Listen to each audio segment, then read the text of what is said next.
since we do have a great woman here today, and one of the things Wolf mentioned in the past, is a good topic, I feel it would be a good time to bring it back up. You can start with Wolf. Women not taking accountability because the world isn't designed for them to do so. Yeah.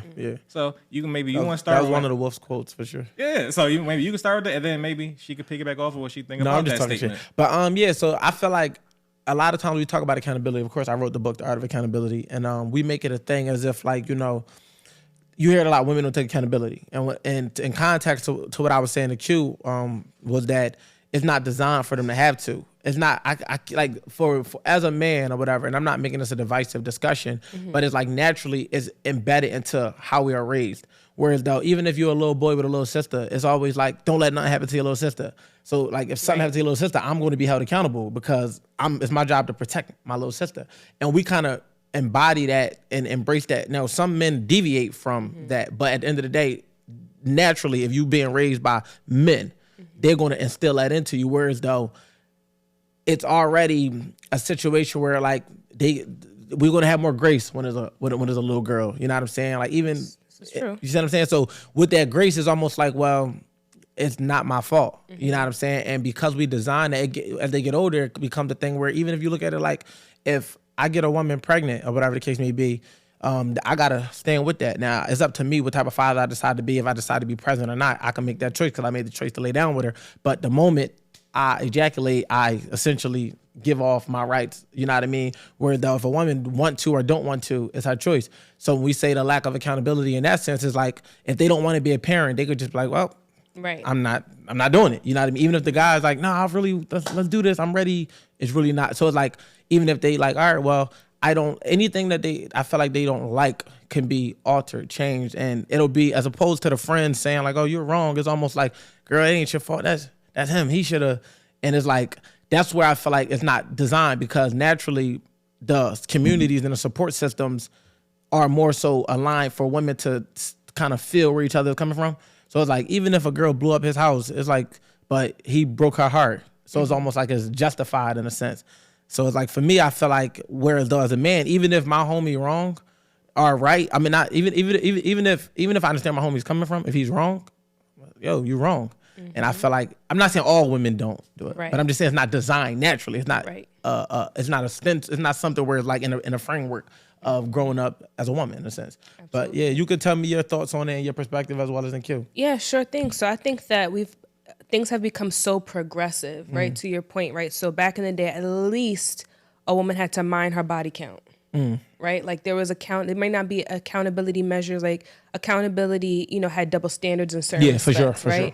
So back even be like 10, 15, 20 years ago, a woman's body count, how she dressed, right? It mattered. And there was only a select few kind of women that would be like strippers or things like that would deviate.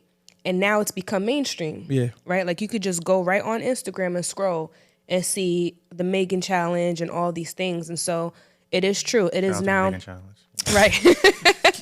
is now designed in such a way where even in a woman's sexuality, it's become progressive to the point where there isn't any accountability around that. So she can dress how she want to dress. And I'm not saying that anybody should be able to just touch a woman, right? Yeah, hell no. Right? We're not saying that. However, I believe it was Dave Chappelle who made a joke around that how would you feel if I walked around in a cop outfit, right? But you in a whole uniform. Yeah.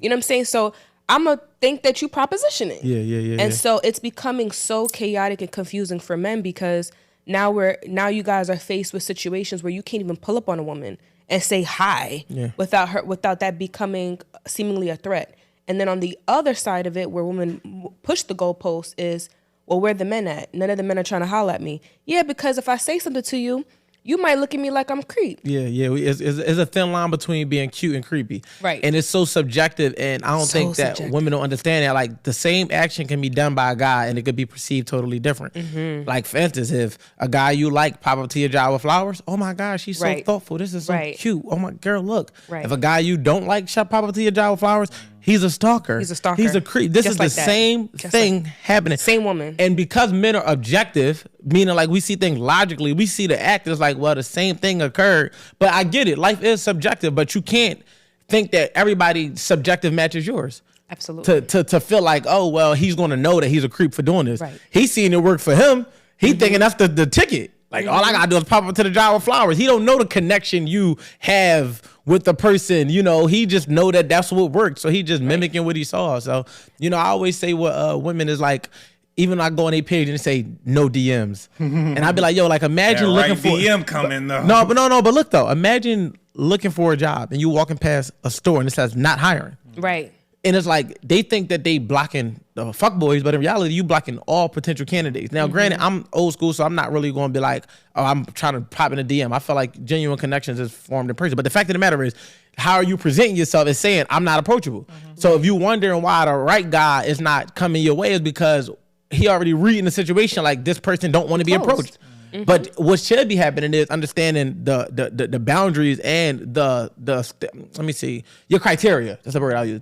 Understanding your criteria so that when you are attracting men, you can just filter out who don't deserve your time, who don't deserve a response.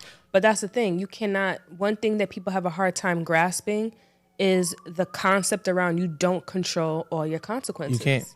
And people get frustrated, like, what you mean I can't control my consequences? What you mean, like, because when you're engaging in intercourse, right, you can either get a baby, a STD, or all the above, right? You can get a soul tie, right? Yeah. Like, all kinds of things get to happen. And so women are not understanding that because we have rejected, we're giving guys the Heisman, right, as a collective.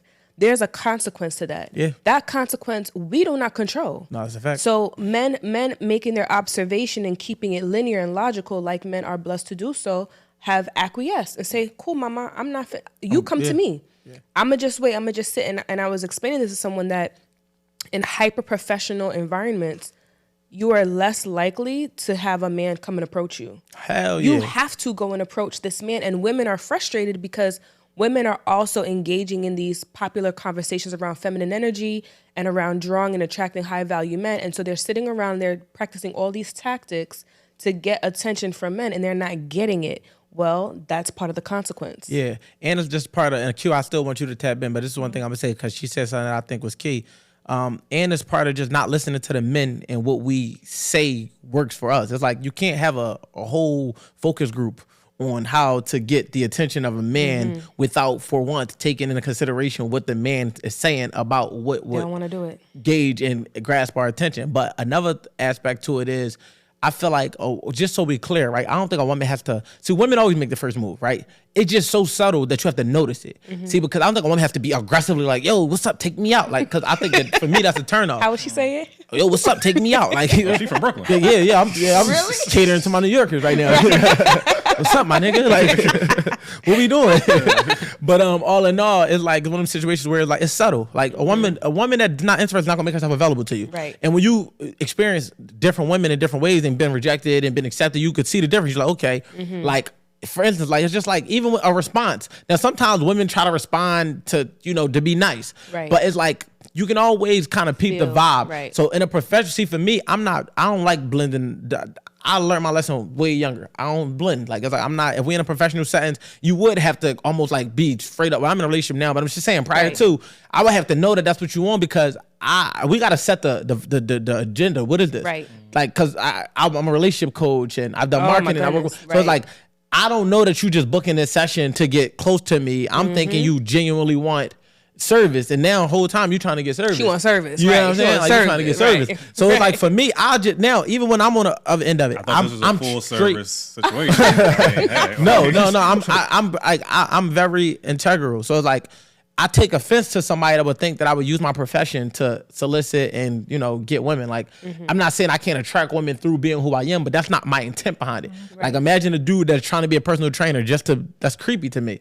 I would never want to be that guy. You know what I mean? I see women in their most vulnerable spaces as a coach. You coming to me snotty nose. I'm not attracted to you in this moment. I want to help you. Like you're a patient to me essentially. Like I'm not. So you don't come to me as a patient and think I'm gonna want to do something with you because I'm not. Because my brain don't work like that. But what I was gonna say in regards to damn, I lost my train because whatever. But it was gonna be in regards to the whole when it's flipped and reversed, I'll set my intentions like, listen, like I'm attracted to you. I don't see that affecting how my ability to do work, but I'm just letting you know, like that, like this is where I'm at with it. You know what I mean? I set that up front. Even so, you ain't about to bro me. No, I'm not letting you friend zone me. We don't got a deal, but I don't want you to think that you're about to develop a false connection with me because I'm just enlightened to be in your presence. Like, nah, you're attractive. It ain't one of them creepy attractions where I can't focus, but I'm just letting you know I'm not your bro. Right. And I'm heavy on that. You know what I mean? But of course, that was prior to. Yeah. I like that. Yeah, I actually like things both of you guys said, and especially when Wolf, you were saying that women make the first move, they just tend to be subtle, and that kind of made me think about the whole conversation. Cause I feel like in all these gender debates now and shit like that, it's always these extreme examples and these shit like that, and they bring out and like the 0.001 chance. Yeah, and then I always just feel like it's just endless debate with it's aimless debates with no end or whatever, and I feel like at the end of the day. Even with Wolf say, yo, a guy comes to your job and he don't know that he's being creepy. Part of me is like, yes, that's true in this random hypothetical, but then part of me also feels like, you probably just a creep, nigga. And it's like you probably just a creep. Like say like women, like I've never been in a situation where it's like I did, and even you know, my logical brain kind of, you know, sometimes plays these hypotheticals. Well, no, I see what somebody like Wolf said and that and this and that. Women do be kind of this and that. Then I feel like, no, like niggas. You know when a woman is interested, you know, like it's kind of clear enough. Some people can't read the room. Yeah. So then you a creep then. That's how I look at it or whatever. You just a creep. I mean, you know, we do have to like, you know, because people who are viewing and watching, we do want to keep the conversation balanced to say that we acknowledge that there are people who do overstep their bounds. 100%. And unfortunately, when people hear these conversations, they want to group and clump it all in, but we can't group psychosis issues with normal circumstances and behaviors. You know what I'm saying? So we want to keep those two things separate. And to both of y'all point, it's as simple as this. If you say